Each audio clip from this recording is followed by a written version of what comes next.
Hello and welcome to the Miles Irvin Show. I'm your host, Miles, and this is episode 1 of the Over Under series.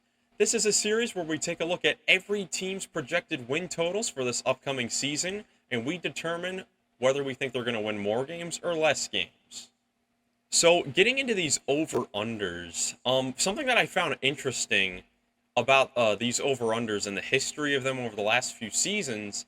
Usually, the sports book, whichever one, you look at, whether it's FanDuel or Caesars or whatever you look at, they usually have a tendency to predict teams to win more games than they actually end up winning. As you take a look at this graphic here, over the last 5 seasons, no, there have been more unders than overs, which I found interesting, and I definitely took that into my account with these predictions as well when I was looking over the teams.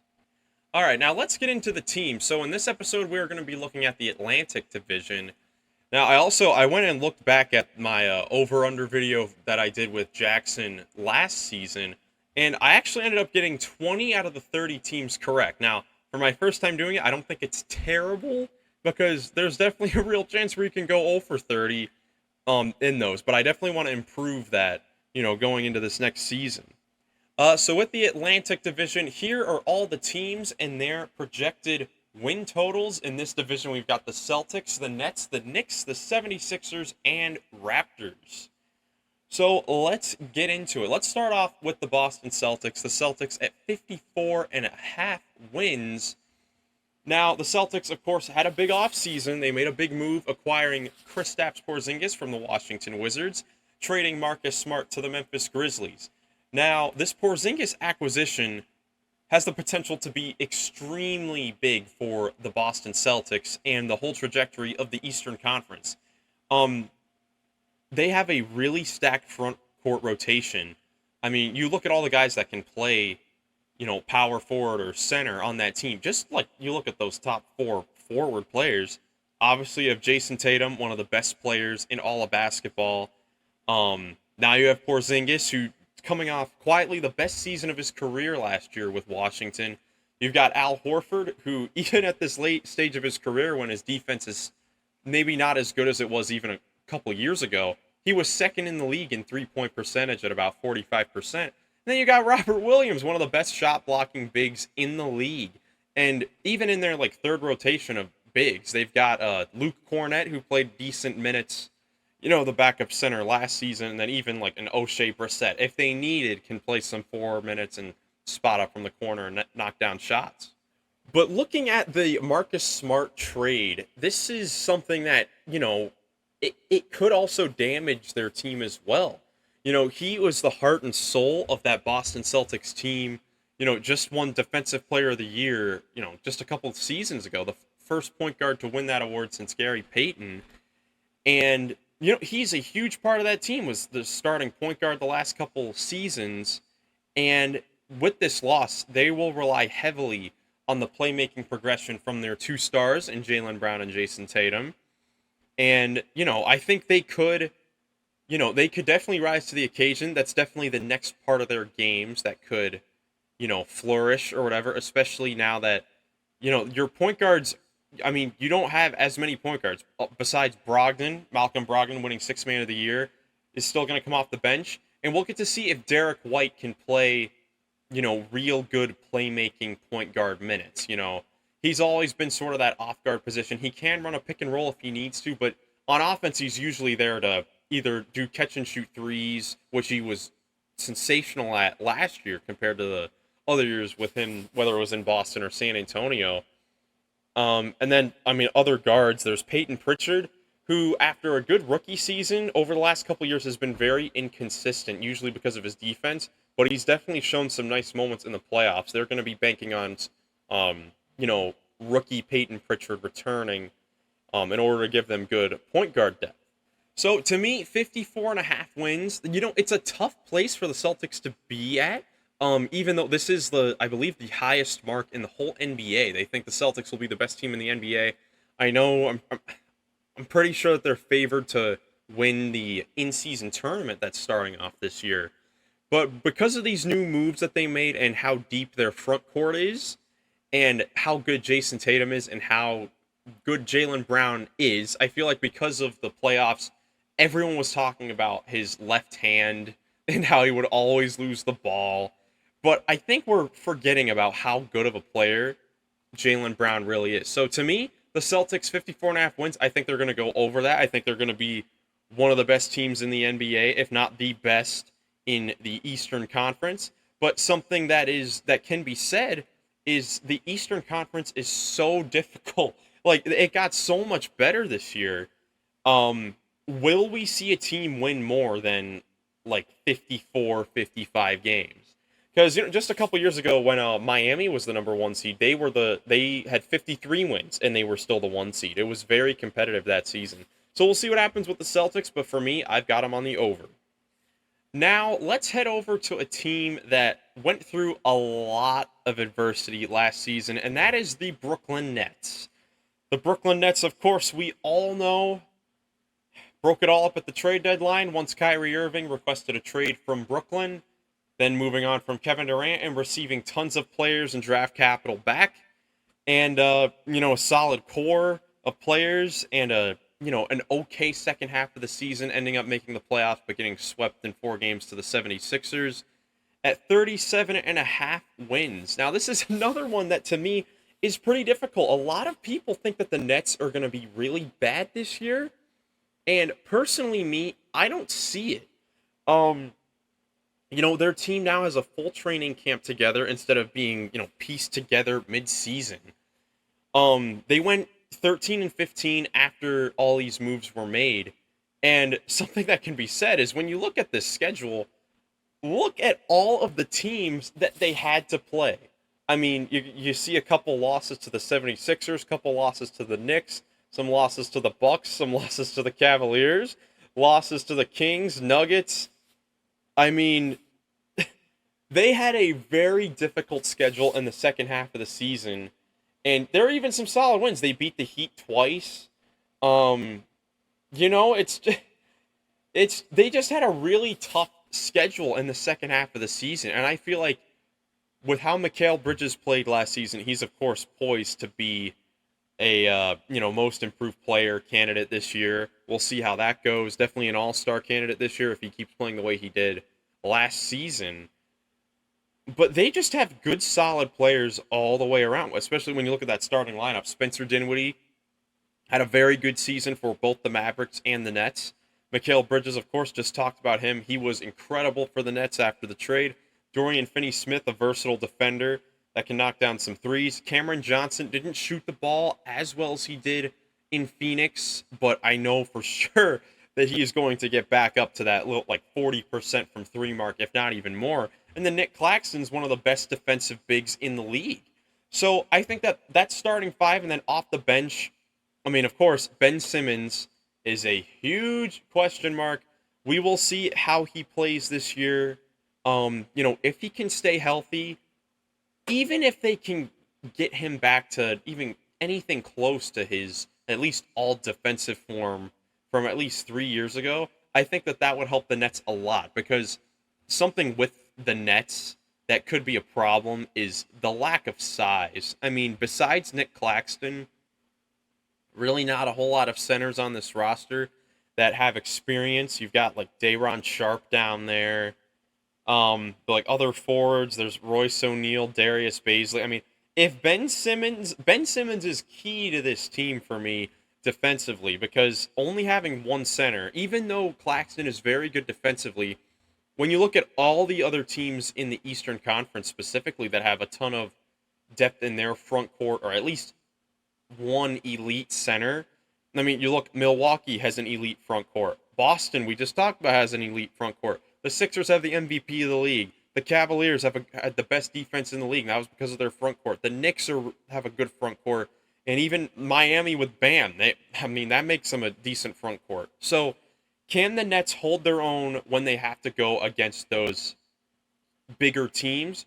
I don't know, but to me, I think that because they're all together, they can now have a full season together.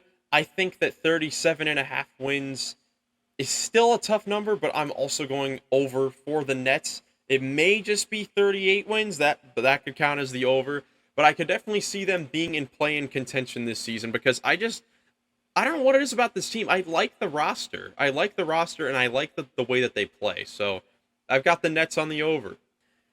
Now let's skip around a little bit. Let's go over to the team up north, the Toronto Raptors at 36 and a half wins.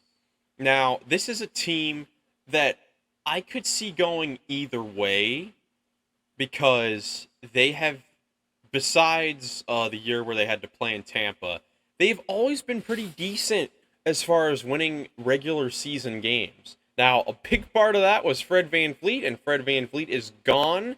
You replace that with Dennis Schroeder. Schroeder, we'll see how that goes with him being their main point guard on that roster. But to me, I believe that they need to start over and trade their best players to start building around Scotty Barnes and get younger. Mainly, this is one of the two teams in the Eastern Conference that, to me, are the definitions of mid. They're not good enough to win a title, but they're not bad enough to really tank for a draft pick or anything like that. It's the same thing like the Wizards were the last couple of years until they blew it up this offseason. So, Toronto, I think that they are going to, abide by that and trade away at least Siakam and or Anunoby. Mainly, Siakam is on the last year of his deal. There were reports this offseason that he was going to get traded to Atlanta. It actually just came out today that Atlanta reportedly declined the deal because they did not want to include Kobe Buffkin, a rookie. We'll see if that decision turns out to be a smart one later on. But you won't want to lose Siakam for nothing. Siakam's on the last year of his deal. And OG Anunoby, he's a very good player. He's on a $19 million player option after this season. He's worth way more than $19 million. So he's probably going to decline it and look for bigger money on a team where he can have a better chance to win a title. So I think that the Raptors are going to end up trading their guys so they can start rebuilding. So to me, the Raptors are on the under for 36 and a half wins, just because being in the middle is the worst place to be in the NBA, especially when you're not young. The only young piece they have is Scotty Barnes at this point. Everyone else has been in the league for a good little while now, to where they are going to want to start winning regular season games and getting to the playoffs and contending for a title where they can show their capabilities there. So the Raptors, they're on the under for me for this season because they just need to blow it up, man. Now to the New York Knicks. The Knicks at 44 and a half wins. They went 17-8 after the trade deadline last season, where they acquired Josh Hart. That was a huge pickup for them throughout the season. Then in free agency, they added Dante DiVincenzo. Now, the Knicks, last year, in the playoffs especially, I got to experience it firsthand as a big Cavs fan. But, they were really good in that Cavs series defensively. And even in the Heat series, they were very solid. There weren't any games where they really got blown out. So New York was very impressive last season. Now, something I'm very curious about with this team is, will they decide to play through Jalen Brunson or Julius Randle as their number one scoring option? Because Julius Randle can be hit or miss consistency-wise year by year. You look in his years with the Knicks, his first year in New York, it wasn't anything too special. Next year, All-NBA, they were the 4th seed, they had home court advantage. He was in, top 10 MVP consideration. Then the next year, extremely disappointing. He was not that good. And then last year, again, All-NBA, but in the playoffs, he really struggled. So, honestly, to me, I love everything about this team besides the power forward position, because I'm not a huge fan of Julius Randle. And they don't have a backup for him if he ever goes down with an injury. The only one on their roster that you could say is Isaiah Roby. But, I don't know. He hasn't done enough really in his career. He hasn't gotten the chance to really play meaningful minutes. He's only played for the Thunder and Spurs, who were both rebuilding when he was there. So, lack of a backup power forward is a big question mark after they basically just dumped Obi Toppin to Indiana. Now, I love that Obi Toppin's getting a chance to play because he's been really good when he's gotten the opportunities. I went back when he started.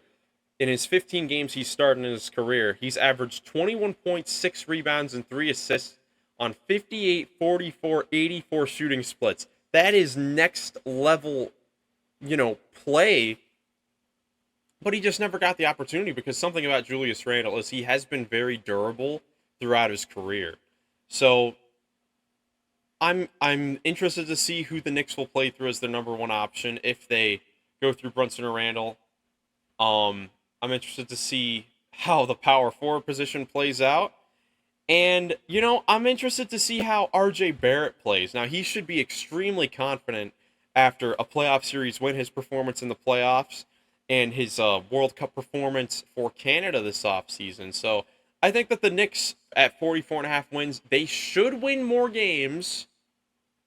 On paper, they look very solid, but they are the Knicks. So we won't be able to really tell what happens until the first few games. They could be really inconsistent. They could be extremely good.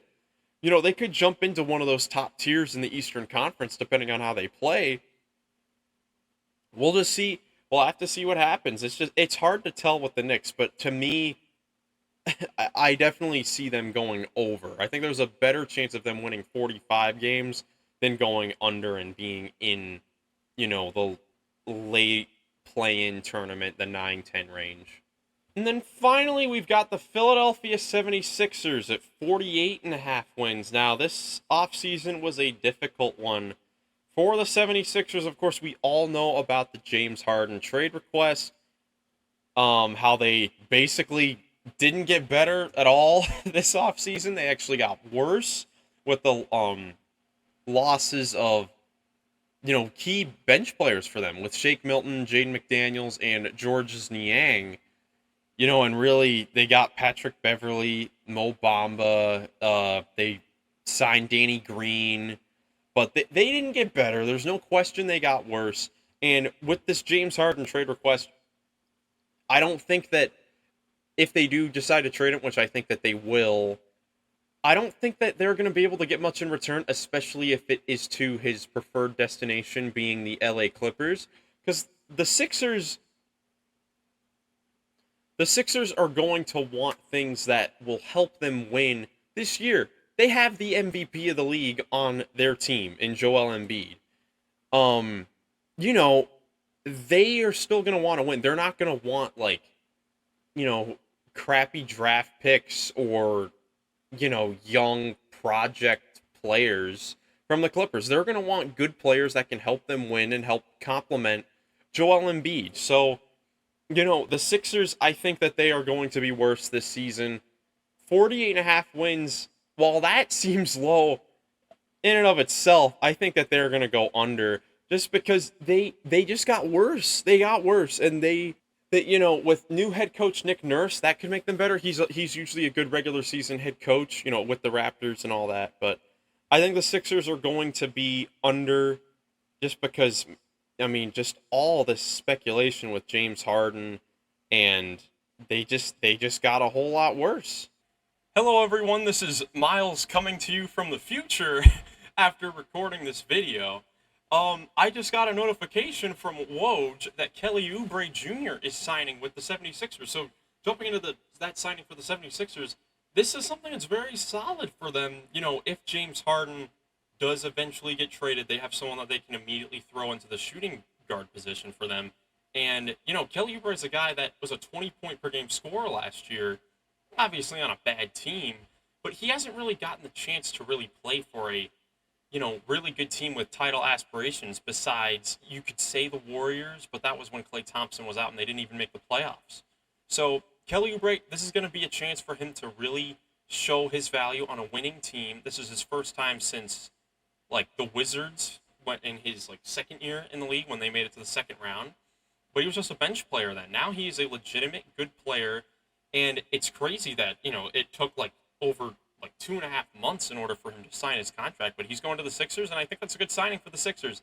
Now, this doesn't do enough for them to, for me to change my opinion on their over-under.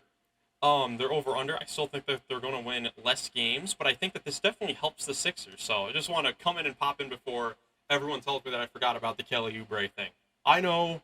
That's why I'm here right now. Anyways, back to the video. I hope you enjoy. But anyways, that is it for the Atlantic Division. Like I said in the beginning, please leave a comment letting me know your opinions about these teams, what you think. Maybe you don't even have to say your over and under, what you think about the offseason for those teams and where they project going into this season. I hope you enjoyed this video. If you did, please leave a like. Subscribe for more NBA content. I'll be reeling out these other divisions here in a little while. But again, thank you so much for watching. My name is Miles. Have a great rest of your day, and I'll catch you in the next one.